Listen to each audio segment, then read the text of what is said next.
Praise God. कौन सा वचन है आज? आप कौन सा वचन लेके आ रहे रीना जी?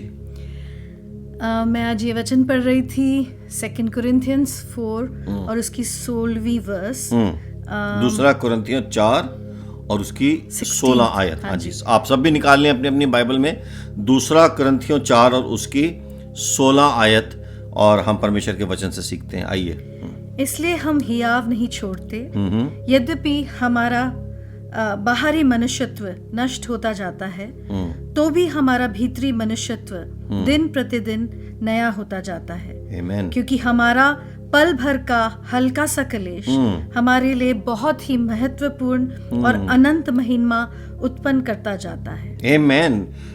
तो आप फिर से मुझे दिखाएंगे कि बहुत अच्छी वर्स है ये। So we do not lose heart though our outer self is wasting away, our inner self is being renewed day by day, for this light momentary affliction is preparing for us for an eternal weight of glory beyond all comparison। जी हाँ, क्योंकि हमारा पल भर का हल्का सा क्लेश हमारे लिए बहुत ही महत्वपूर्ण और अनंत महिमा उत्पन्न करता जाता है। जी हाँ, क्लेश तो इस दुनिया में होगा, क्राइसिस होगा, तकलीफें होंगी, लेकिन ये जो बाहरी मनुष्यत्व है इसने तो नष्ट होना ही है। आज नहीं तो कल, नहीं तो 10 साल, 20 साल, 50 साल, जो भी इंसान को उम्र दी गई है। और यही तो खूबसूरती है गॉस्पल की, यही तो खूबसूरती है परमेश्वर के वचन की, और यही खूबसूरती है परमेश्वर ने जो सत्य और जो भेद हमें सिखाए हैं अपने वचन के द्वारा और अपने बेटे यीशु मसीह के द्वारा और पवित्र आत्मा के द्वारा, जो परमेश्वर हमको सिखा रहे हैं कि ये जो बाहर का जो शरीर है ये समाप्त होना ही होना है, लेकिन हमारे पास एक अनंत काल की आशा है। हमारे पास एक अनंत काल का एक ऐसा जीवन है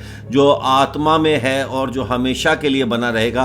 और ये जो पल भर का क्लेश है, यानी ये शरीर का क्लेश, और इस दुनिया के अंदर आने वाले और भी बहुत सारे छोटे मोटे जो क्लेश हैं, ये छोटे मोटे हैं। उन्हें वचन कहता है कि दी स्मॉल प्रॉब्लम्स, ये छोटी सी अफ्लिक्शंस, क्योंकि ये अफ्लिक्शन की एक लिमिट है। ये शरीर के आगे किसी चीज़ को नष्ट नहीं कर सकती। अगर हम प्रभु यीशु मसीह में हैं तो वो हमारी आत्मा को छू भी नहीं सकते हैं, लेकिन ये शरीर जो है ये फिर भी सब्जेक्ट है टू द फॉलन वर्ल्ड। जो दुनिया में आप अच्छे से अच्छे हवा को में जी सकते हैं, अच्छे से अच्छे वातावरण में जी सकते हैं, बेहतर से बेहतर भोजन खा सकते हैं, सबसे शुद्ध दूध पी सकते हैं, और घी और दही और नदी की दूध की नदियां बह सकती हैं, शहद की नदियां बह सकती हैं।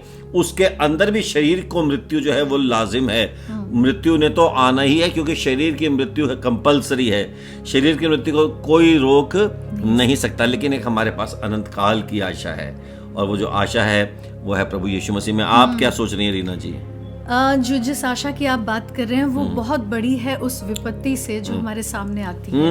और मैं समझती हूँ कि हर व्यक्ति के जीवन में कभी ना कभी किसी ना किसी तरह की विपत्ति आती है। चाहे वो पास्ट में आई हो, चाहे वो आज आ रही है, या शायद वो आने वाली है। और हमको परमेश्वर ने डिजाइन ऐसे किया है कि हम हर विपत्ति का सामना कर सकते हैं, लेकिन उसके लिए हमें परमेश्वर के ऊपर विश्वास होना बहुत जरूरी है। जी हाँ। कि चाहे कैसी भी विपत्ति आए, लेकिन हम उसमें बने रहें। हम ये आशा रखें कि परमेश्वर जो कल था वो आज है, और वो हमेशा वही रहने वाला है।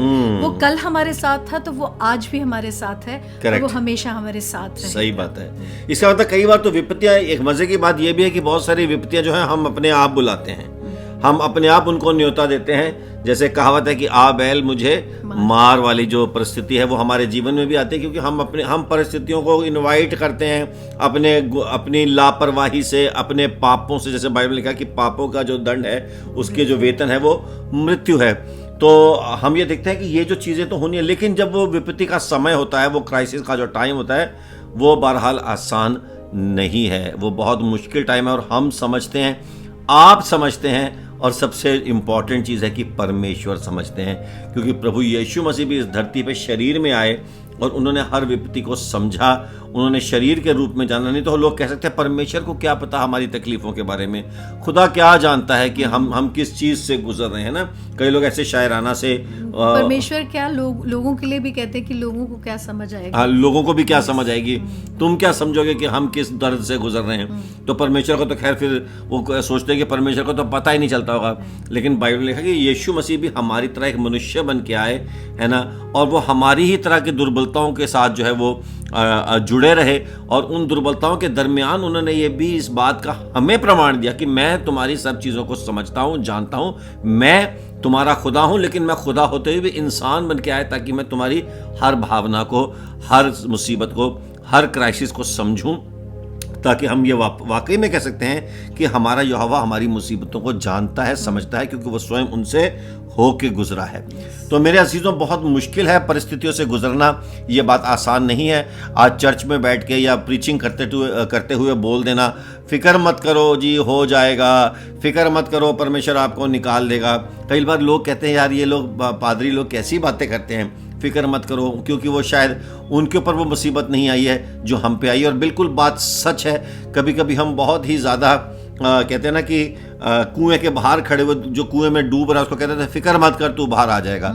लेकिन जो बेचारा कुएं में डूब रहा है वो कैसे फिक्र ना करे, या वो कैसे इस बात की प्रतीति वो कर रहा है कि मेरे साथ कुछ हो रहा है। लेकिन यहाँ पर एक और बात है कि हम ये जानते हैं कि इंसान के लिए जो चीज़ नामुमकिन है वो परमेश्वर के लिए संभव है। तो हम आपको कह सकते हैं फिक्र ना करो। अगर मैं अपनी तरफ से नहीं कह सकता हूँ फिक्र मत करो, पर मैं यीशु की तरफ से आपको संदेश देता हूँ कि फिक्र मत करो। या फिर कोई खुदा का खादम अगर आपसे कहता है फिक्र मत करो, तो वो अपनी तरफ से नहीं बल्कि प्रभु की तरफ से कहता है। और आज प्रभु आपसे कहना चाहता है कि फिक्र मत करो, क्योंकि मैं तुम्हारे संग हूँ, मैं तुम्हारा यहोवा हूँ, मैं तुम्हें कभी भी त्यागूंगा नहीं, और कभी भी मैं तुम्हें तर्क नहीं करूंगा, मैं तुम्हें छोड़ूंगा नहीं। मुझे याद आ रहा है, रीना जी, आपने सुना होगा कि थोड़े दिन पहले पाकिस्तान में एक प्लेन क्रैश हुआ था, है ना? हम सबने न्यूज़ में देखा। लेकिन उसमें एक अद्भुत चीज़ हुई कि एक आदमी उसमें से जिंदा बच गया। और जब कोई जिंदा बच जाता है, ऐसे बहुत सारी चीज़ें हुई हैं जहाँ पर कश्ती डूब रही थी जिसमें 100 लोग डूब रहे थे, जिसमें से एक जिंदा बच गया। कोई घरों में आग लगी हुई थी तो उसमें से कितने लोग हलाक हो गए, लेकिन 2 बच गए, है ना? और इस तरह की सिचुएशंस आती हैं तो हमें लगता है कि जो बच गए हैं वो बहुत खुश होंगे। जी हाँ, वो बिल्कुल खुश हैं। लेकिन ये बात भी समझने की है कि वो इतने खुश होने के बावजूद बहुत बड़े ट्रॉमा से गुजरे हैं, बहुत बड़ी मुसीबत से गुजरे हैं। और आप इमेजिन भी नहीं कर सकते कि जब वो उस हवाई जहाज में होंगे जो गिर रहा था, उसने मृत्यु को इतने करीब से देखा होगा कि उनकी जो हालत है वो ख़राब हो गई होगी। और बहुत सारे लोगों का तो कई साल तक वो पोस्ट जो एक ट्रॉमेटिक जो चलता रहता है, वो इतने डर जाते हैं कि रात को उनको ख्वाब आते हैं कि हम इस जो है हम किस सिचुएशन से गुजरे हैं। बल्कि अगर, हाँ जी, आप कुछ कह रहे थे, बोलिए। मुझे याद आ रहा था कि आप अक्सर कहते कि जब आप स्कूल में पढ़ाई करते थे और एग्ज़ाम के टाइम में आपको हमेशा वो डर के सपने आते थे कि मैं कहीं एग्ज़ाम में पास होऊंगा कि नहीं, या फेल हो जाऊंगा। और आपको बहुत साल उसी तरह के सपने, मुझे शादी के बाद तक भी स्कूल के सपने आते रहे कि मैं स्कूल में मेरा एग्ज़ाम है कल। आप समझे कि वो ट्रॉमा जो था वो कब तक चला, वो कब तक फियर जो है चलता है आदमी के माइंड में, वो चीज़ें घर कर जाती हैं। और जो बचपन में लोगों के साथ चीज़ें जो बीती होती हैं, गुजरी होती हैं, कुछ लोगों के घरों में जो मृत्यु हो जाती है, कुछ सर्टन इमेजेस, कुछ सर्टन थॉट्स, है ना, कुछ सर्टन ऐसी चीज़ें जो हैं हमारे साथ गुजरती हैं, हमारे लाइफ में होती हैं, हमारे पेरेंट्स की लाइफ में होती हैं, है ना, बच्चों की लाइफ में होती हैं। और ये जो चीज़ें हैं आदमी को बहुत सालों तक खौफज़दा रखती हैं, परेशान रखती हैं, एंग्शियस रखती हैं। और इन सारी चीज़ों को खुदावंद यीशु मसीह मिटाने आए हैं। इन सारी चीज़ों के ऊपर प्रभु यीशु मसीह विजय दिलाने आए हैं। आज डिप्रेशन के लिए हमें गोलियां खाने की ज़रूरत नहीं है, क्योंकि परमेश्वर यीशु मसीह ने हमारे लिए क्रूस पे अपनी जान दी है। आज बहुत सारी ऐसी जो चीज़ें हैं जो आप देखते हैं, जो लोग तरह तरह की विपत्तियों से गुजरते हैं, विपत्तियों से जब निकल आते हैं तो लोग बहुत तारीफ करते हैं कि देखो ये विपत्ति से निकल आया, और उनको लगता है कि वो आदमी बहुत खुश बैठा होगा। लेकिन वो ये भूल जाता है कि जो विपत्ति से निकला है उसके जहन में बहुत बड़ा एक इम्पैक्ट हुआ है, उसकी लाइफ में भी बहुत बड़ा एक इम्पैक्ट हुआ है, और वो इम्पैक्ट उसको कई सालों तक नहीं छोड़ता है। इसीलिए हमारे लिए हमारे पास ये पुस्तक दी गई है, और ये सब इम्पैक्ट्स को वॉश आउट करती है। सारे इम्पैक्ट्स को परमेश्वर का वचन जो है क्लेंस कर देता है।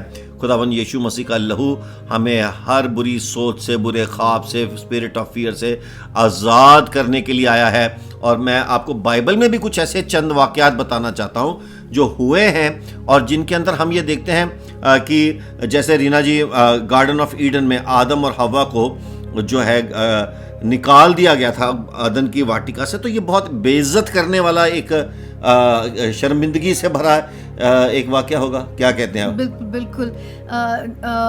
जो चीज़ उन्होंने शायद अनजाने में उनसे वो गलती हो गई और या आधा जानबूझ के। हाँ, और मतलब उनको पता नहीं था कि उसका आउटकम क्या वो बरगलाए गए। हाँ जी। और उसके बाद उनके लिए एक बहुत बड़ा बदलाव आया। और अक्सर जब हम हमारे जीवन में इस तरह की विपत्तियां आती हैं तो उसके अंदर एक बदलाव आता है और कई बार हम उस बदलाव को एक्सेप्ट नहीं कर पाते। लेकिन ये जो इनके साथ हुआ था, कितनी बड़ी ये क्राइसिस था। जैसे आज हम दुनिया में देख रहे हैं ना, क्राइसिस आए हुए, तरह तरह के क्राइसिस आ रहे हैं।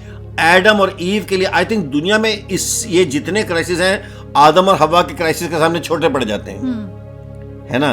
क्योंकि आज जो हमारे पास ये जो विपत्ति आई, जो महामारी आई है, ये भी कहीं ना कहीं हमारे पापों का दंड ही है जो हमारे पास आया है। जो हम लोगों ने प्रकृति के साथ या कुदरत के साथ इतना हमने अन्याय किया है, या हमने इतना गलत मैनिपुलेट किया है, पापमय जीवन जिए हैं, हमने तरह तरह की ऐसी जिंदगी जी है जो परमेश्वर को भी अच्छी नहीं लगी है। और पाप जो है इस चरम पर पहुंच गया कि अंत में एक रिएक्शन आया है, एक खुदाई रिएक्शन, एक इलाही रिएक्शन जो है सामने से आया है, जिसके अंदर हमारे सामने ये इस तरह का एक महामारी, एक वबा के रूप में एक ऐसी चीज़ आई है जहाँ पर हम इसको इतना बड़ा मान रहे हैं। अगर ये इतनी बड़ी है, सोचो कि आदम और हव्वा जो जब अदन की वाटिका से निकाले गए, उनके लिए वो कितनी बड़ी सिचुएशन होगी।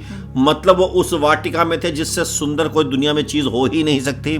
और बाइबल में लिखा है, उत्पत्ति के 3 अध्याय और 24वीं आयत में लिखा है, इसलिए आदम को उसने निकाल दिया। ये वर्ड ही बहुत खतरनाक है। खुदा ने उसको निकाल दिया और जीवन के वृक्ष के मार्ग का पहरा देने के लिए अदन की वाटिका के पूर्व की ओर करूबों को और चारों ओर घूमने वाली ज्वालामय तलवार को भी नियुक्त कर दिया गया। आप सोचें कि एक तो घर से निकाल दिया और ये बाहर जो है तलवार को नियुक्त कर दिया, और सामने करूबों को जो है वो खड़ा कर दिया पूर्व की ओर, जो उसका जो गेट था, कि अब ये लोग वापस ना आने पाए, इनको निकाल दो, इनको देश निकाला दे दो, इनको बोलो गेट आउट। और खुदा का गेट आउट बोलना कितनी बड़ी बात होगी। इंग्लिश में लिखा है कि he drove out the man. He drove them out. निकल जाओ। कैसे होता है जब किसी को होता है ना, ड्रोव आउट, निकल जा मेरे घर से। ये एक भावना है। आप सोचें कि अगर माता पिता बोले कि तेरा मेरा कुछ से अब तुम निकल जा मेरे घर से, है ना? तो उसमें क्रोध भी हो सकता है, उसमें डिसअपॉइंटमेंट भी है, उसमें एक्सपेक्टेशंस का टूटना भी हो सकता है। तो बहुत सारी चीजें उसमें इन्वॉल्व हो सकती है। और साथ में और भी कुछ क्लॉजेस थे जिसके अंदर उन्होंने बोला कि अब तो अपना रोटी कमाने के लिए या अपने अर्जन करने के लिए, जीविका को अर्जित करने के लिए तुम्हें ऐसे मेहनत करनी पड़ेगी, संतान उत्पत्ति के लिए ऐसे करना पड़ेगा, और तरह तरह के उनके साथ जो और भी जो एक्स्ट्रा क्लॉजेस लगा दिए गए, और उसके बाद वो निकाल दिए गए और उनको जो है इस तरह से बेइज्जत होना पड़ा। मैं समझता हूँ कि इतना बड़ा जो एक क्राइसिस था उनकी ज़िंदगी में, और इससे बड़ा क्राइसिस कुछ हो नहीं सकता। अगर आपको या मुझे कोई हमारे घर से निकाल दे, मुझे याद है एक बार स्कूल में मैं एग्ज़ाम जो अपना, मैं बैग नहीं लेके जाता था। मेरे को कई बार ऐसा होता था, मैं क्योंकि शरारत में मन लगता था तो स्कूल में बैग ले जाना भूल जाता था। तो मेरी प्रिंसिपल ने कहा कि तुम स्कूल से सस्पेंड किए जाते हो 3 दिन के लिए। मुझे इतना बुरा लगा वो 3 दिन, मुझे ऐसा लगा कि जैसे सारी दुनिया जो टूट के नीचे गिर पड़ी है।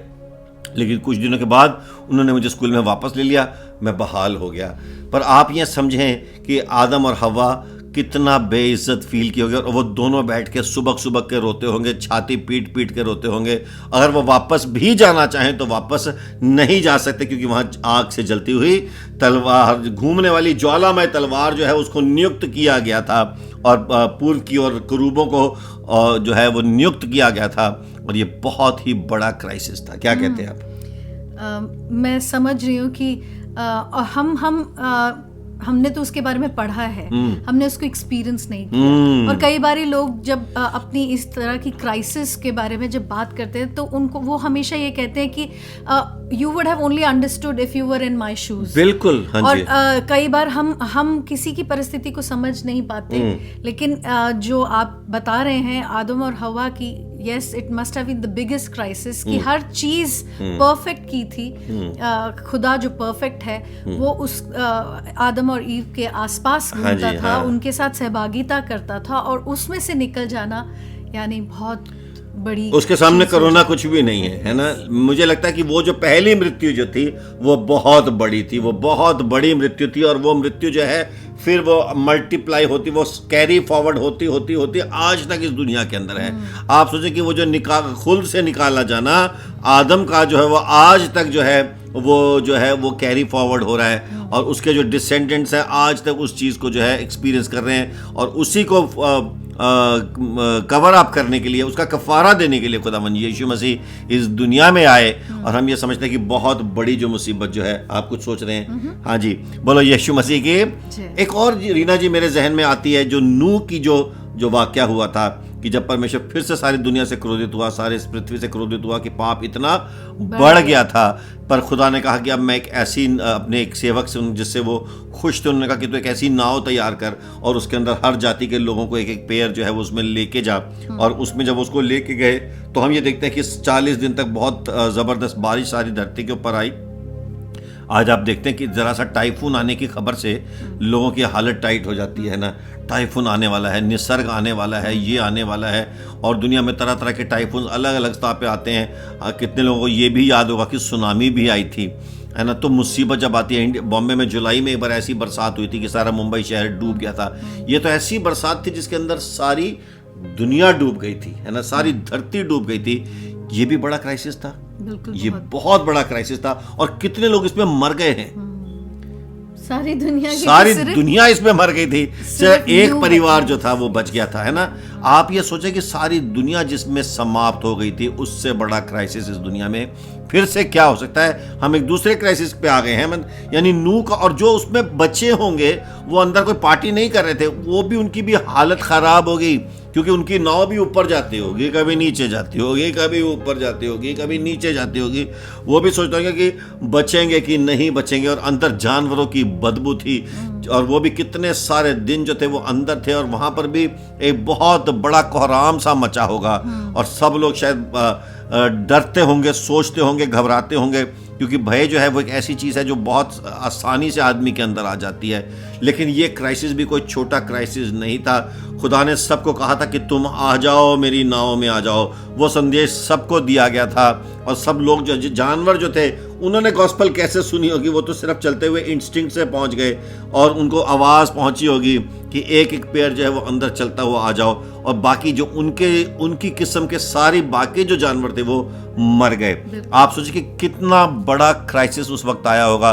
धरती कितने लेवल पे, कितने एक्सट्रीम लेवल पे तबाह हुई होगी, कितनी बड़ी मुसीबत इस धरती पे आई होगी। और उसमें से जो बच गए थे, जब वो बच के निकले होंगे, वो कोई ऐसे नहीं निकले होंगे चलो अब हम बच गए, मज़ा आएगा, अब हम आओ बाहर क्रिकेट खेलते हैं, ऐसा नहीं था। वो भी जब वो निकले होंगे उन्होंने तबाही का मंजर देखा होगा, उन्होंने हर चीज़ का वो एक जो कई साल तो उनको भी उस चीज़ में से निकलने में लग गए होंगे, और फिर से पूरी अर्थ को रीएस्टैब्लिश करने में, और जो कुछ उजड़ गया था उसको वापस तैयार करने में। कभी कभी हमको जब हम कहानियाँ पढ़ते हैं हमें लगता है कि बस यूं गया जी यूं आया, यूं गया यूं आया।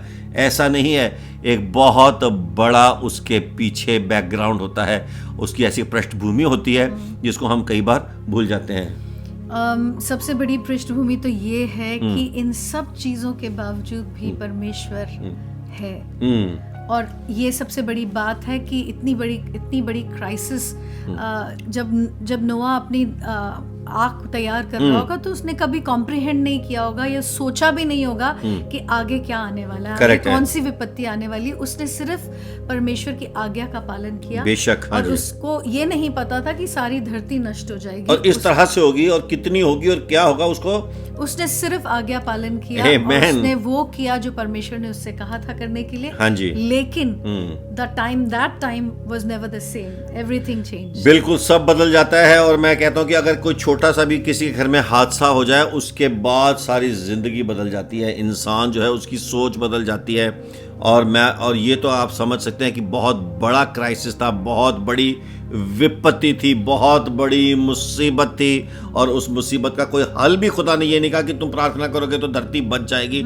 ये कंफर्म था कि सब कुछ नष्ट होने वाला है। और ऑफ कोर्स उनके लिए उनका जो कुछ भी उन्होंने घर भी बनाया होगा, जो कुछ भी उनका था वो सब भी उसमें नष्ट हो गया, है ना। सब कुछ उनका नष्ट हो गया।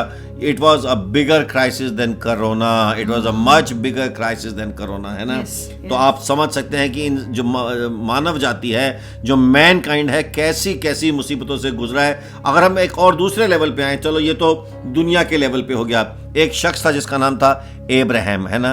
और इब्राहिम से खुदावंद ने, तब वो अब्राहम थे, और खुदा ने अब्राहम से कहा कि तू अपना घर बार सब छोड़ के उस देश में चला जा, मैं जहां तुझे लेके जाता हूं, अपने पिता के देश को छोड़ के वहां से निकल जा, और मैं जहां तुझे लेके जाऊंगा वहां मैं तुझसे बड़ी जाति बनाऊंगा, मैं तेरा नाम महान करूंगा। और जो खुदा ने उसको जो 7 जो है वायदे किए। पर हम ये देखते हैं कि इब्रानी की 11:8 में दीना जी अगर आप निकालेंगे और उसको आप जरा पढ़ के सबको बताएं, हम ये देखते हैं कि इब्राहिम के को इतना फेथ था, इतना विश्वास था, लेकिन ये जो उसके साथ जो घटना हुई, जिसका जिक्र हम जेनेसिस 12 में भी पढ़ते हैं, लेकिन हम इब्रानी की किताब उसका 11 और 8 भी पढ़ते हैं, और देखिए परमेश्वर यहाँ हमसे क्या बात कर रहे हैं। By faith, Abraham obeyed when he was called to go out to a place that he was to receive as an inheritance, and he went out, not knowing where he was going. Amen. हाँ जी। विश्वास ही से Abraham जब बुलाया गया तो आज्ञा मानकर ऐसी जगह निकल गया जिसे मिरास में लेने वाला था, और ये ना जानता था कि मैं किधर जाता हूँ, तो भी निकल गया। Amen. क्या कहना चाहेंगे आप? सबसे पहले तो अब्राहम के पास बहुत विश्वास था। जी हाँ। क्योंकि कई बार जब, और ख़ास करके आजकल, हमें कोई भी ऐसा डिसीजन लेना होता है जिसमें हमारे फ्यूचर की बात आती है, तो हमारे मन में 50 सवाल होते हैं। हम बार बार क्वेश्चन करते हैं, ऐसा करेंगे तो क्या उसका रिजल्ट होगा, ऐसा करेंगे तो क्या उसका रिजल्ट होगा। अगर कहीं हमें, सोचो, लोगों को जॉब्स के लिए ट्रांसफ़र होती है, या कुछ घर बदलना होता है, या फिर बच्चे को पैदा होना होता है, या बहुत सारी ऐसी चीज़ें जो बदलाव होने वाला होता है। और सोचो अगर उनको परमेश्वर की तरफ से ये कलाम आए कि तुम्हें सब कुछ छोड़ के ऐसी जगह जाना है, क्योंकि अब्राहम का तो बिजनेस था, उसका सारा, he was an established man, वो बिजनेस करता था, उसके पास सब कुछ था, उसके पास घर था, उसके पास नौकर चाकर थे, उसके पास पोजेशंस ही पोजेशंस, सब कुछ था, everything he was supposed to leave behind. और उसको परमेश्वर ने कहा कि तू अपना घर, अपने लोगों को छोड़कर ऐसी जगह जा जहां जो मैं तुझे देना। तो उसको तो पता नहीं था मैं कहाँ जा रहा हूँ, तो उसकी मानसिक स्थिति क्या होगी? मैं तो सोच भी नहीं सकती, क्योंकि ये उसके लिए इतना पक्का विश्वास चाहिए कि उसको ये पता होना चाहिए कि परमेश्वर है, और उसके साथ उसका इतना गहरा कनेक्शन होगा कि उसने ये सोचा होगा कि अगर परमेश्वर मुझे कह रहा है कि मैं तुझे ऐसी जगह लेकर जाऊंगा जो मैंने तेरे लिए तैयार की है, तो उसने अपना सब कुछ जो उसके पास था वो सब छोड़ दिया, और उसे पता था कि he is getting a bigger value, correct है, ऑफ व्हाट ही हैड। तो definitely it was a crisis, right? 100%। उसकी जिंदगी में एक बहुत बड़ा क्राइसिस था। सोचिए, अगर आप जिस घर में रहे, एक छोटा सा एग्जांपल ले लें, आप जिस घर में रहते हैं, आपने बड़ी मेहनत से वो घर कमाया होगा, बनाया होगा, फिर आपकी कुछ प्रॉपर्टी, 1-2 प्रॉपर्टी, एक दुकान होगी, एक घर होगा, कुछ आपका कुछ और भी कुछ ऐसा कुछ इमूवेबल एसेट्स होंगे, है ना? और एक दिन आके परमेश्वर कहे कि ये सब छोड़ के निकल जाओ, है ना? आजकल तो हम, उस समय तो ऐसा भी नहीं था कि आप अपने घर के कागजात साथ लेके निकल जाए, वापस आए तो वो घर महफूज मिलेगा। उस समय तो ये जहाँ रहते हैं वो आपकी जगह निकल गए, चले गए, खाली हो गया, कोई और आके वहाँ पर रहना शुरू कर देगा। तो उस समय ये हालात तो नहीं थे। इसका मतलब खुदा ने उसको एक बहुत बड़े चैलेंज में डाल दिया था। परमेश्वर ने कहा कि बेटा सब कुछ छोड़ के निकल जा, जो कुछ यहाँ पिता के देश में है छोड़ के निकल जा, और मैं जहाँ तुझे लेके जाऊँगा, ना तेरे हाथ में कोई कागज़ है, ना तेरे पास कोई अपॉइंटमेंट लेटर है, ना तेरे पास कोई जॉब की कोई ऐसी गारंटी है, ना तेरे पास वहाँ पर जाके पहुँच के कोई तेरे को रिसीव करने आएगा, ना वहाँ पर कोई विमान के बाहर खड़ा होगा, ना कोई वहाँ पे तेरा स्वागत करने के लिए होगा, ना कोई फूल महला बनाएगा, ना तुझे कोई जानता भी होगा, लेकिन तू सिर्फ मेरी आवाज सुन के अगर निकल सकता है तो निकल जा। और अब्राहम निकल गया। बाइबल में लिखा है कि वो ना जानता था कि मैं किधर जाता हूं, बल्कि तो उसको एड्रेस भी नहीं पता था कि जहां वो जाने वाला है उसका कोई एड्रेस है ना? उसका कोई, आपके घर का कोई एड्रेस है ना? तो अगर आप किसी घर से दूसरे घर में जाते हो, आजकल तो जीपीएस में डाल के पता चल जाता है कितनी दूर है, कितना टाइम लगेगा, क्या है। उसके पास तो एड्रेस भी नहीं था, लेकिन उसके पास एक चीज थी, उसने आज्ञा का पालन किया। पहले में लिखा है कि वो आज्ञा मानकर निकल गया। कैसे निकल गया? आज्ञा मानकर। जो आपने शुरू में कहा कि वो आज्ञा मानकर निकल गया, उसने परमेश्वर की आज्ञा को माना, जैसे नूह ने परमेश्वर की आज्ञा को माना और वो आज्ञा मानकर निकल गया। आज मैं आपको बताना चाहता हूँ, आपके जीवन में कुछ होने वाला है, अगर बहुत बड़ा चेंज आया है, आपने सिर्फ परमेश्वर की आज्ञा को मानना है।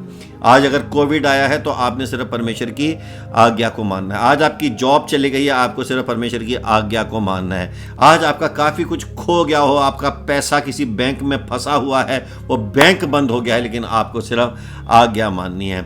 अगर कुछ भी हो गया, आपने सिर्फ आज्ञा माननी है। अगर किसी के घर में, आपके फैमिली में किसी को बहुत बड़ी बीमारी हुई है और आप किसी बहुत बड़ी मुसीबत से गुजर रहे हैं, आपने सिर्फ परमेश्वर की आज्ञा का पालन करना है। और ये क्राइसिस जो है आपके जीवन में, वो परमेश्वर जो है आपको इस क्राइसिस से निकालेगा। और ये जो क्राइसिस है, इसके बाद एक बहुत बड़ी महिमा का जो है काम आपके जीवन में होगा। ये जो थोड़ा सा क्लेश आज का है, ये जो थोड़ी सी मुसीबत आज की है, उसके बाद परमेश्वर की एक बहुत बड़ी युक्ति आपके जीवन में होने वाली है। हम ये देखते हैं कि जैसे खुदा ने इजराइलियों को बॉन्डेज से निकाला, बंधुआई से निकाला, पर इजरायली ये समझते भी नहीं थे कि वो बॉन्डेज में हैं। आप समझ रहे हैं, कई बार आदमी मुसीबत में होता है लेकिन उसको लगता है कि वो फ्री है, क्योंकि वो बॉन्डेज का इतना आदी हो गया है। और उनको लगता था कि ये ईंटें बनाने में ही हमारी ज़िंदगी है ना, दम लगा के बस है शाह, बस अपना ईंटें बनाए जा रहे हैं, ईंटें बनाए जा रहे हैं, और पीछे से कोड़े पड़ रहे हैं, जानवरों की तरह वो लगे हुए हैं। एक कोड़ा और पड़ा, ठीक से ईंटें बनाओ, हाँ जी बना रहा हूँ जी। और वो ऐसे ईंटें बनाए जा रहे हैं। सडनली उनके पास मूसा ने आके कहा कि मैं तुम्हें इस बंधुआई से, खुदावंद कि यहोवा तुम्हें इस बंधुआई से निकाल के अपने आराधक बनाना चाहता है और तुम्हें आराधकों की एक कौम बनाना चाहता है। और फिर वो वहाँ से निकले। और जब वो लाल समंदर से निकल रहे थे, मैं नहीं समझता हूँ कि लाल समंदर से निकलना एक बड़ा ही एक्साइटिंग टाइम होगा। चलो निकलते लाल समंदर के आगे, पीछे से सेनाएं आ रही हैं, आगे समंदर है, सेनाएं तत्पर है मार देने के लिए। उनके लिए वो भी बड़ा टाइम, रीना जी, बहुत मुसीबत भरा होगा। बहुत ज़्यादा। हम तो भी उसके बारे में सिर्फ पढ़ते हैं, लेकिन वो समय जो है वो उनके लिए कितने चैलेंजिंग होंगे, उनके लिए कितने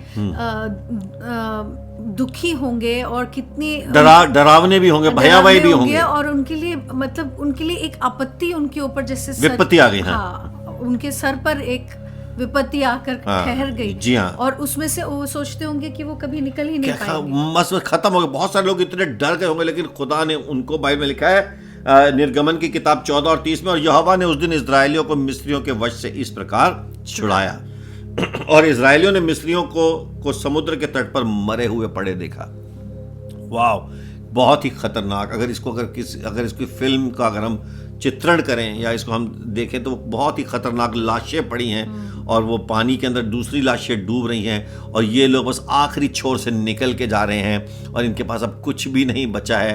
crisis, another crisis, crisis after crisis, crisis after crisis. अगर मैं इसको देखता हूँ दूसरे रूप से, तो रेस्क्यू आफ्टर रेस्क्यू। खुदाबंद ने एक रेस्क्यू के बाद दूसरा रेस्क्यू, दूसरा रेस्क्यू ऑपरेशन के बाद तीसरा रेस्क्यू ऑपरेशन। और परमेश्वर is in the business of rescuing us all the time. परमेश्वर हमेशा हमें मुसीबत से निकालता रहता है। दाऊद ने कहा कि मुसीबत में वो मेरी मदद के लिए आता है। इसका मतलब खुदाबंद जो है वो हमारा छुड़ाने वाला है। मेरे अजीजों, परमेश्वर ने जब इतने सारे क्राइसिस लिए, इतनी सारी मुसीबतें उठाई, लेकिन परमेश्वर ने ये कहा कि ये मुसीबतें सिर्फ तुम्हारे लिए नहीं, मैंने भी तुम्हारे लिए एक मुसीबत उठाई। और खुदावंद यीशु हमारे लिए, उन्होंने जो क्राइसिस अपनी लाइफ में जो उन्होंने झेला है हमारे लिए, जब वो कलवरी के क्रूस के ऊपर गए हैं, वो कितना बड़ा क्राइसिस था। और उनको छुड़ाने वाला वो खुद ही थे। उस क्राइसिस में से उन्होंने ही खुद को निकाला। और जो क्रॉस जो था वो कितना बड़ा क्राइसिस था, रीना जी, बहुत बड़ा। वो पाप का उपाय है, जिससे हमारी पापों की क्षमा होती है। वो एक जिंदगी का निशान है, और that is a remission of our sins, कि परमेश्वर ने हमारे लिए ये उपाय किया है कि जो उसको देखेगा, जो उसको मानेगा, वो बच जाएगा। आमेन। तो ये कितनी बड़ी, हम कितनी बड़ी क्राइसिस से निकल आए हैं कि हम जिनका मृत्यु होना तय था, आज हमारी डेस्टिनी बदल गई है। और यीशु मसीह ने हमारे हर क्राइसिस से बड़े क्राइसिस को झेला है। और यीशु मसीह ने दिखाया है, यीशु ने कहा कि इस दुनिया में तुम्हें मुसीबतें आएंगी और ऐसी मुसीबत मुझ पे भी आई है, लेकिन देखो जैसे मैंने इस मुसीबत को सह लिया है और मैं उसमें से निकल आया हूं, तुम भी निकल आओगे। Behold, I have overcome every crisis, every tribulation, every problem and every pressure. जो दुनिया में जो कुछ भी है, जब मैंने उस पर विजय पा ली है तो तुम भी उस पर विजय पाओगे, क्योंकि मैंने विजय पाई है, तुम्हारी विजय निश्चित है। मैं आपसे क्या कहना चाहता हूं, देखिए परमेश्वर ने हमें आज्ञाएं दी। हम देखते हैं कि जब इजरायली निकल के आए, जब वो लाल समुद्र से निकल के आए, तो सीने के पर्वत पर खुदा ने उन सबको 10 आज्ञाएं दी, है ना। इसी तरह से यीशु मसीह ने भी हमें आज्ञाएं दी। यीशु मसीह ने कहा कि तुमको मैं आज्ञाएं देता हूं। सबसे पहले हम क्या कह रहे थे? आज्ञा पालन। तो जो आज्ञा पालन में चलता है, वो आज्ञा पालन में इतना व्यस्त होता है कि उसको क्राइसिस में कुछ और देखने की जरूरत नहीं, वो सिर्फ परमेश्वर के पीछे चलता रहता है, वो अपनी आज्ञाओं का पालन करता रहता है। जैसे मिसाल के तौर पे आज अमेरिका में जो प्रोटेस्ट हो रहे हैं, एक बहुत ही दुर्भाग्यपूर्ण एक घटना हुई जहाँ पर एक अश्वेत व्यक्ति की जो है वो इस तरह से उसकी हत्या कर दी गई, और बड़ी निर्मम हत्या इस तरीके से उसके जिस तरह से वो की गई वो बहुत गलत थी। लेकिन उसका जो प्रोटेस्ट है, कहीं तरीके से देखा जाए तो वो प्रोटेस्ट जो है वो भी एक अलग लेवल पे गलत जा रहा है, जहाँ पर पूरे देश को लूटा जा रहा है, जहाँ पर तरह तरह से जो है इस तरह की चीज़ें की जा रही हैं। तो यहाँ पर हम देखते हैं कि आज्ञा पालन ज़रूरी है। अगर ये लोग जिनके साथ अन्याय हुआ है, अगर ये आज्ञाओं का पालन करते रहें, आज्ञाओं का पालन करते रहें, तो फिर वो जो चेंजेस आने चाहिए वो अपने आप आ जाएंगे। क्योंकि हमको एक एग्जाम्पल बनना है। जो सताए गए हैं उनको एग्जाम्पल बनना है, जिनके ऊपर प्रताड़ना आई, जिनके ऊपर ये इस तरह का परसिक्यूशन आया है या क्राइसिस आया है। आज दुनिया में अगर हिंदुस्तान के अंदर एक फाइनेंशियल क्राइसिस है, अगर सब लोग अपने घरों से निकल के दुकानें लूटने लग जाएं और लोगों को मारने लग जाएं और किसी से लोगों के साथ उनकी संपत्ति छीनने लग जाए, आग लगाने लग जाएं, तो क्या हम इस क्राइसिस से निकल पाएंगे? जी नहीं। अगर आज हमारे घर में अगर हमारे माता पिता हमें डांटते हैं, हमें डपटते हैं, हमें ठीक करते हैं, तो हम उनके साथ विद्रोह करने लगें, तो क्या हमारी परिस्थितियां बदलेंगी? कभी भी नहीं। यहाँ पर एक बहुत बड़ा लेसन है जो सीखने वाला है, जो आज आपको और हमको सीखना है। क्राइसिस है, लेकिन इसके अंदर हमें क्या करना है? इस क्राइसिस के अंदर हमको ये देखना है कि हर क्राइसिस से बड़ा क्राइसिस जो है प्रभु यीशु मसीह के ऊपर आया था, और प्रभु यीशु मसीह ने एक ही चीज़ कही कि हे परमेश्वर, इन्हें माफ़ कर दे कि ये नहीं जानते ये क्या करते हैं। अपने मारने वालों को यीशु मसीह ने प्यार किया, अपने साथ बुरे लोगों को कहा कि आज तू मेरे साथ, एक डाकू से यीशु ने कहा कि तू आज मेरे साथ स्वर्ग में होगा। मेरे अजीज़ों, परमेश्वर ने हमें क्राइसिस से निपटने के लिए एक शक्ति दी है, और वो शक्ति है परमेश्वर की शक्ति। हम उस क्राइसिस से नहीं लड़ सकते, लेकिन परमेश्वर उस क्राइसिस को हरा सकता है, और उसने हरा दिया है। और हमको इस क्राइसिस का जो मुकाबला है केवल और केवल परमेश्वर के आत्मा के द्वारा करना है। आप जानते हैं यीशु मसीह ने कहा कि जब पवित्र आत्मा तुम पे आएगा तो तुम धरती के छोर तक मेरे गवाह ठहरोगे। कैसे? हम किस बात के गवाह ठहरेंगे? हम इस बात के गवाह ठहरेंगे कि इस दुनिया में जो क्लेश है, जो पल भर का क्लेश है, ये उस महिमा से बहुत छोटा है जो आने वाली है। हम इस बात के गवाह ठहरेंगे कि चाहे दुनिया में कितनी भी ट्रबल या ट्रिबुलेशंस हो, हमारी दृष्टि सिर्फ परमेश्वर के ऊपर लगी है। हम इस बात के गवाह ठहरेंगे कि परमेश्वर ने दुनिया के ऊपर विजय पा ली है। हम इस बात के गवाह ठहरेंगे कि वही आत्मा जिसने प्रभु यीशु मसीह को मुर्दों से जिंदा किया, वो भी हमें जिंदा करेगा। हम इस बात के गवाह ठहरेंगे कि जो हमारे अंदर है वो उससे बहुत बड़ा है जो बाहर है। मेरे लोगों पर प्रभु यीशु मसीह ने अपने आने का वादा किया है। ऐसा नहीं है कि अब पिंतकोस्त आ गया है, अब पवित्र आत्मा आ गया है, तो अब इसके बाद दुनिया खुली है, अब इसके बाद पता नहीं क्या होने वाला है ना। जब हमारे पेरेंट्स घर से जाते हैं तो हमको कह के जाते हैं घर का ख्याल रखना, हम वापस आएंगे। अगर हमको ये पता हो कि वो कभी वापस से नहीं आएंगे तो हम पता नहीं घर को क्या कर दें। लेकिन यीशु मसीह कह के गए कि मैं वापस आऊँगा, तो इसका मतलब ये है कि हमें उसकी आज्ञाओं में बने रहना है, हमें प्रार्थना में बने रहना है, हमें रूह और सच्चाई में बने रहना है, हमें परमेश्वर की कलीसिया में बने रहना है। आपको आज बहुत सारे लोग मॉक करेंगे, आपका मजाक उड़ाएंगे, ठट्ठा करेंगे, कहाँ है तुम्हारा यीशु मसीह? अरे तुम तो जीसस जीसस करते थे, किधर है तुम्हारा यीशु मसीह? अरे बताओ ना यीशु मसीह ने क्या कर दिया?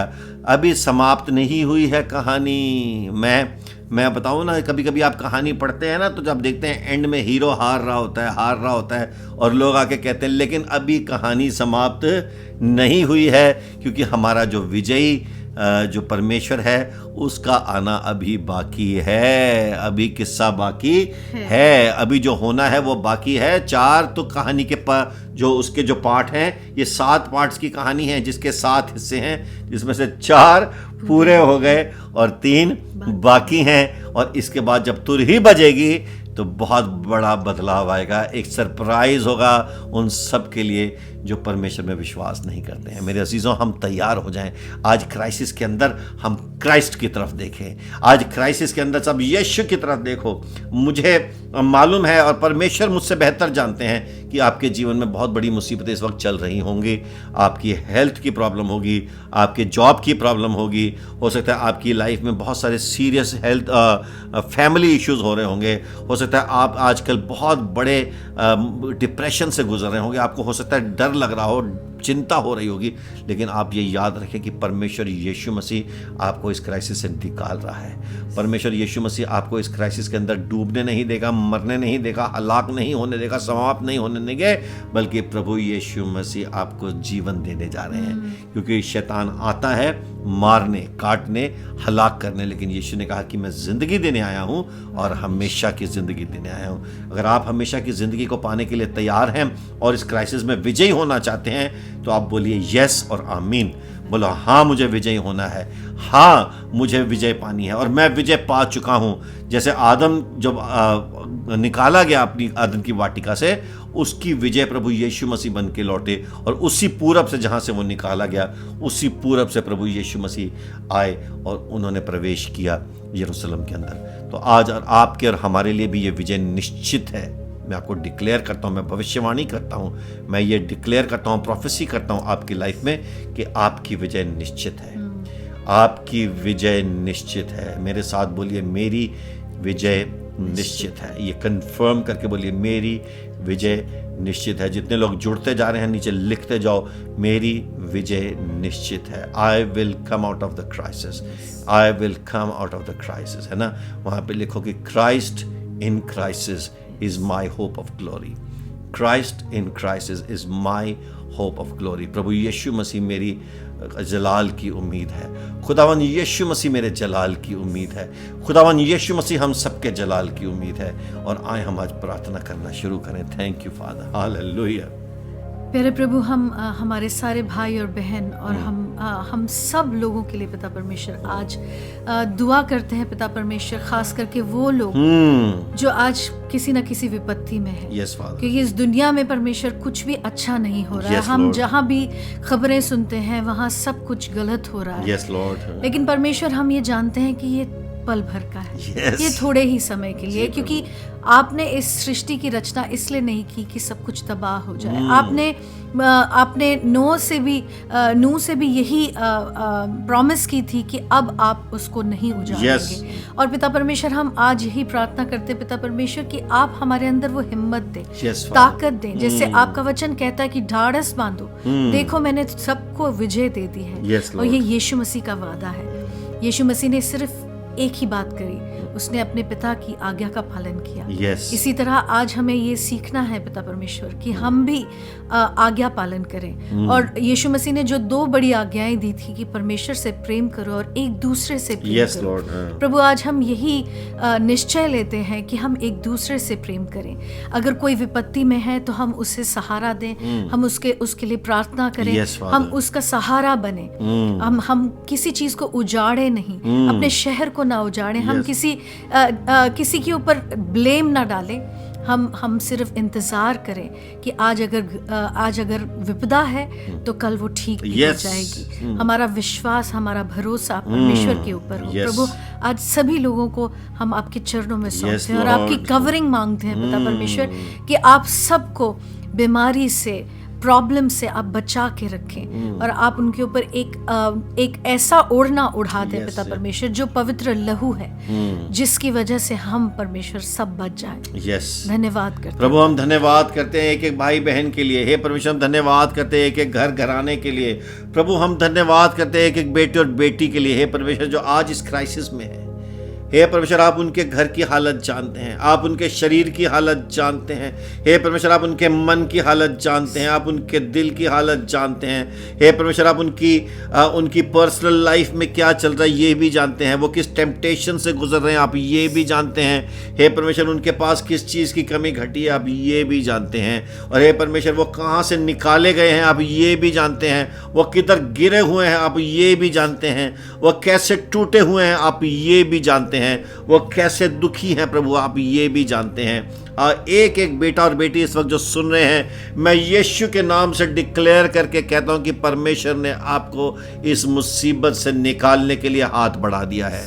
परमेश्वर ने अपना हाथ बढ़ा दिया है और आप अपना हाथ उठा के प्रभु यीशु मसीह के हाथ में जैसे ही देते हैं आप इस क्राइसिस से निकल रहे हैं। मैं डिक्लेयर करता हूं, मैं भविष्यवाणी करता हूं कि आने वाले चंद दिनों में इस आने वाले वक्त में खुदावंद कह रहा है कि मैं तुम्हारा हाथ पकड़ के तुम्हें बाहर निकाल लूंगा और मैंने तुम्हारे हाथ को पकड़ लिया है और मैं तुम्हें बाहर खींच रहा हूं। हे परमेश्वर, आप एक एक को उस मुसीबत से निकाल रहे हैं। हे परमेश्वर, जो पाप के गड्ढे में गिरे आप उनको निकाल रहे हैं, जो भय के गड्ढों में गिरे आप उन्हें निकाल रहे हैं। हे परमेश्वर, जो बीमारियों के गड्ढों में गिर गए हैं आप उनको निकाल रहे हैं। आप अपने बेटे और बेटियों को कीचड़ से निकाल रहे हैं, आप अपने बेटे और बेटे को अंधकार की उस खो से निकाल रहे हैं। हे परमेश्वर, आप अपने बेटे और बेटे को ऐसी गुफाओं से निकाल रहे हैं जहां कोई रास्ता नहीं था, लेकिन प्रभु आप मार्ग हैं और सत्य हैं और जीवन है। जहां यीशु आता है वह रोशनी आती है, जहां यीशु मसीह आते हैं वहां पे उपाय आ जाता है, वहां प्रकाश आ जाता है, वहां पर जिंदगी आ जाती है। आप अपने बेटे और बेटियों को जिंदगी का दान दें। खुदावन यीशु मसीह के नाम से I declare you are healed in the name of Jesus. I declare healing in the name of Jesus. Yeshu Masih के नाम से मैं छुटकारा डिक्लेयर करता हूं। खुदावन यीशु मसीह के नाम से मैं बरकतें डिक्लेयर करता हूं। खुदावन यीशु मसीह के नाम से मैं डिक्लेयर करता हूं कि परमेश्वर ने आपके सामने दीवारों को हटा दिया है।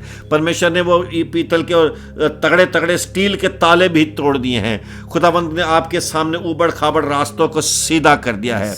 परमेश्वर ने आपके सामने सारी सड़कों को हमवार कर दिया है, उन रास्तों को प्लेन कर दिया है। परमेश्वर कहता है कि मैं तुम्हारे मार्ग सीधे कर रहा हूं। परमेश्वर कहता है कि मैं तुम्हारे साथ, मैं तुम्हारा पिता हूं, मैं तुम्हारा अब्बा हूं, मैं तुम्हारा रक्षक हूं। हे परमेश्वर, आप अपने बच्चों के लिए बड़े बड़े उपाय कर देते हैं, अद्भुत युक्ति करने वाले परमेश्वर हैं।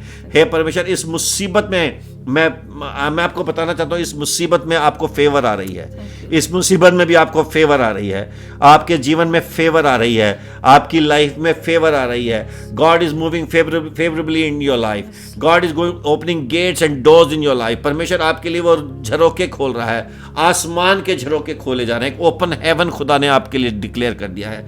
परमेश्वर आपकी जिंदगी के अंदर वो काम कर रहा है जो आपने सोचे भी नहीं थे, बल्कि कुछ लोगों की जिंदगी में वो ब्रेक थ्रूज आ रहे हैं इस कोरोना के टाइम में, जो आपकी लाइफ में आप जिनका इंतजार कर रहे थे। मैं वो डिक्लेयर करता हूँ, ऐसे ऐसे काम जिनकी आप प्रार्थनाएं कर रहे थे वो काम भी पूरे होने जा रहे हैं, क्योंकि खुदावंद ये दिखाएगा, खुदावंद साबित कर देगा कि वो क्राइसिस के ऊपर का खुदा है, कि वो क्राइसिस के ऊपर का खुदा है। क्राइसिस खुदा के प्लान्स को चेंज नहीं कर सकता, ये कोरोना खुदा के प्लान्स को चेंज नहीं कर सकता। परमेश्वर के आपके लिए कुछ प्लान्स हैं। परमेश्वर कहता है मेरी तुम्हारे लिए एक युक्ति है, मेरी तुम्हारे लिए एक योजना है, और वो एक अच्छी योजना है। चाहे इस दुनिया में कुछ भी हो जाए, खुदावन हमारे साथ है। चाहे इस दुनिया में कुछ भी हो जाए, परमेश्वर हमारे साथ है। यीशु कहता है कि मैं तेरे साथ हूं, मैं तेरे अंदर हूं, तूने मुझे पहन लिया है और मैं तुझ में जिंदा हूं। ये परमेश्वर एक एक घराने को ब्लेस करते हैं, हम कपल्स को ब्लेस करते हैं, हम सारे मैरिड कपल्स को ब्लेस करते हैं, जिनकी अभी अभी शादियां हुई हैं उनको ब्लेस करते हैं, जिनकी शादी को कई साल हो गए हैं उनको ब्लेस करते हैं। इस समय में हे परमेश्वर हम ब्लेस करते हैं कि आप लोगों के घरों के अंदर मल्टीप्लिकेशन लाएंगे, बरकत लाएंगे। जिनके संतान नहीं होती है हम डिक्लेयर करते हैं कि परमेश्वर आपको पेट से आशीषित कर रहे हैं, परमेश्वर आपको गर्भ का दान दे रहे हैं। और जो हमारी बेटियां जिनको गर्भ चाहिए, परमेश्वर के नाम से मैं डिक्लेयर करता हूं कि आपका गर्भ ठहर जाए। प्रभु यीशु मसीह के नाम से मैं डिक्लेयर करता हूं कि आपके जीवन में आप फलवंत होने जा रहे हैं। Healthy babies, strong babies in the name of Jesus. हे परमेश्वर, you are building up godly families. खुदावन कहता है कि मैं तुम्हारे कपल्स जो हैं, जितने फैमिलीज हैं, उनके अंदर से सारे झगड़े निकाल के मैं अपने प्रेम को भर देना चाहता हूं। This is the time of reconciliation. ये मेल मिलाप का समय है, ये माफ करने का और क्षमा करने का समय है, ये तौबा का समय है। और हे परमेश्वर, सारे लोग जो हैं आज तौबा करें अपने गुनाहों से, कि जो नुकसान हमने किया है जो हमने गलत काम किए हैं और जो हमने जिस तरह से परमेश्वर के हृदय को ठेस पहुंचाई है, हे परमेश्वर आप हमें क्षमा कर दें। आप एक एक बेटे और बेटी को क्षमा कर दें। आज खुदावंद मैं आपसे मिन्नत करता हूँ, मैं और रीना आपसे मिन्नत करते हैं, गुजारिश करते हैं कि खुदावंद आप एक एक घराने को ब्लेस करें, एक एक सुनने वाले को ब्लेस करें। आपने जो हमें मिनिस्ट्री दी है, आए खुदावंद हम अपनी मिनिस्ट्री के थ्रू प्यारे परमेश्वर एक ही बात कहते हैं खुदावंद कि आपने हमें जो खिदमत दी है, हम इन भाई बहनों के लिए प्रार्थना कर रहे हैं और हम यही कहते हैं कि आए खुदावंद आप इन भाई बहनों को जिनको आपने हमें सौंपा है प्रार्थना के लिए, हम इनके लिए यही प्रार्थना करते हैं कि इनके इस क्राइसिस के वक्त में खुदावंद हम डिक्लेयर करते हैं कि हे परमेश्वर आप एक बहुत बड़ा चमत्कार करने जा रहे हैं, क्योंकि आपने सबसे पहले वो चमत्कार कर दिया जिसको नजात कहते हैं, जिसको सल्वेशन कहते हैं, और वो सल्वेशन का चमत्कार हमने देखा है और हम ये जानते हैं कि वही यीशु मसीह जो कल था वो आज है, वो हमेशा रहने वाला है, वो आज भी चमत्कार कर रहा है, हर घड़ी चमत्कार कर रहा है और वो आपके जीवन में चमत्कार करता रहेगा, वो आपके जीवन में मौजे करता रहेगा। एक कोढ़ी यीशु के पास आया, उसने कहा कि अगर तू चाहे तो मैं पाक साफ हो सकता हूँ। यीशु ने कहा कि मैं चाहता हूँ। आज यीशु चाहता है, आज यीशु चाहता है, आज यीशु चाहता है कि आपके जीवन के अंदर ब्रेक थ्रू आए। यीशु मसीह चाहता है कि आपके जीवन में चमत्कार हो। आए खुदावंद हम धन्यवाद करते हैं, धन्यवाद करते हैं, धन्यवाद करते हैं, धन्यवाद करते हैं। खुदावंद यीशु के जिंदा नाम से हम धन्यवाद करते हैं, हम धन्यवाद करते हैं और डिक्लेयर करते हैं कि खुदावंद तुझे बरकत दे और तुझे महफूज रखे। खुदावंद अपना चेहरा तुझ पे चमकाए और तुझ पे मेहरबान रहे। खुदावंद अपने चेहरे का तेज तुझ पे प्रकाशमान करे और तुझे शांति बख्शे। आमीन, आमीन, आमीन, आमीन। हे हमारे पिता, तू जो स्वर्ग में है, तेरा नाम पवित्र माना जाए, तेरा राज आए, तेरी मर्जी जैसी आसमान पे होती है जमीन पर भी हो। हमारी रोज की रोटी आज हमें देना और जिस तरह हमने अपने कर्जदारों को माफ किया, तू भी हमारे गुनाह हमको माफ कर देना। आजमाइश में न लाना बल्कि बुराई से बचाना, क्योंकि बादशाही और कुदरत और जलाल हमेशा आपके हैं। तुम्हें शांति मिले, तुम्हें शांति।